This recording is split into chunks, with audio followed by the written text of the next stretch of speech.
Hello, twongeye kubaha ikaze kuri YouTube channel yacu. Uyu munsi tugiye kurebera hamwe ibintu by'ingenzi ugomba kuba wujuje mbere yuko ukora urugendo rwo mu ndege.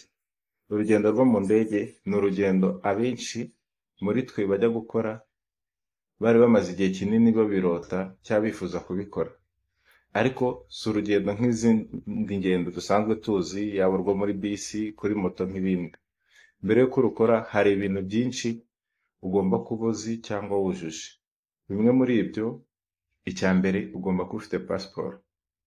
Ugomba kuba ufite pasiporo kuko pasiporo ni urupapuro rukwemerera kuba wakora ingendo zo mu ndege ziva mu gihugu kimwe ujya mu kindi. Iyo pasiporo hari ibintu ugomba kuba yujuje. Pasiporo igomba kuba byibuza isigaje igihe cy'amezi 6. Iyo ari ubwa mbere ugiye gukora urwo rugendo rwo mu ndege, iyo ufite pasiporo isigaje igihe kiri munsi y'amezi 6, akenshi ntabwo baguha visa. Kereka iyo ari mu bihugu mufitanye umubano bishobora kukwemera ko wakwinjiramo udafite visa.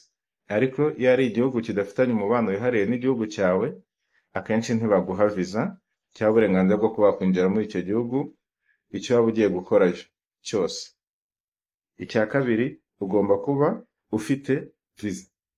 Visa ni uburenganzira bukwemera kuba wakwinjira mu gihugu cy'amahanga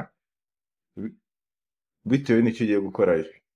Visa ziri mu bwoko butandukanye, yenda tuzareba muri video zizakurikira. Kuko hari visa yo kuba ugiye kwiga, kuba ugiye gutembera, kuba ugiye gukora, kuba ugiye gusura inshuti, no kuba ugiye gutembera bisanzwe. Izo zose ni visa zigiye zitandukanye bitewe n'icyo ugiye gukora muri icyo gihugu cy'amahanga. Ikindi, hari ibihugu bidahita biguha visa mbere y'uko ugerayo. Ibyo bihugu ugiye kubijyamo, kugira ngo ubashe kujyayo, wandika usaba visa. Ariko bo ntibahita baguha visa ako kanya, kuko bo baba badafite ambasade muri icyo gihugu uri kuvamo. Ahubwo icyo bakora, baguha icyitwa promesse. Promesse ya visa ni nk'icyizere cy'uko nugerayo bazaguha visa. Iyo promesse iyo uri mu rugendo uyigenderaho ari nk'icyangombwa cyemeza ko nugerayo bazaguha visa. Ukaba wayigenderaho uturuka mu gihugu cyawe ugana muri icyo gihugu. Noneho iyo ukigera ku kibuga cy'indege, werekana ko wari usanzwe ufite promesse ya visa, bagahita baguha visa. Icya gatatu ugomba kuba wujuje ni vaccine cyangwa inkingo.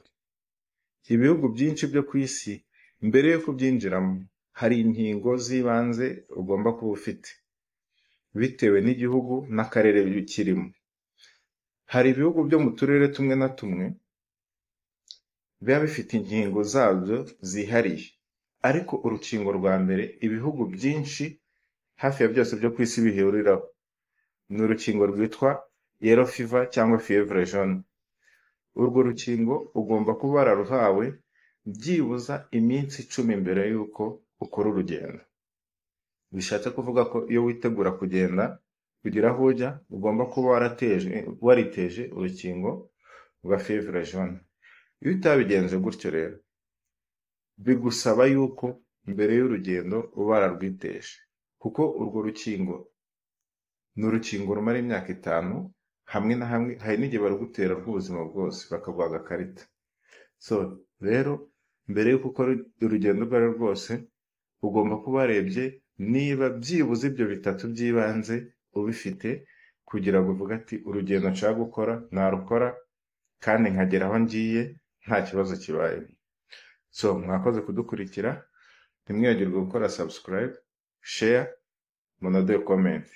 Mwakoze.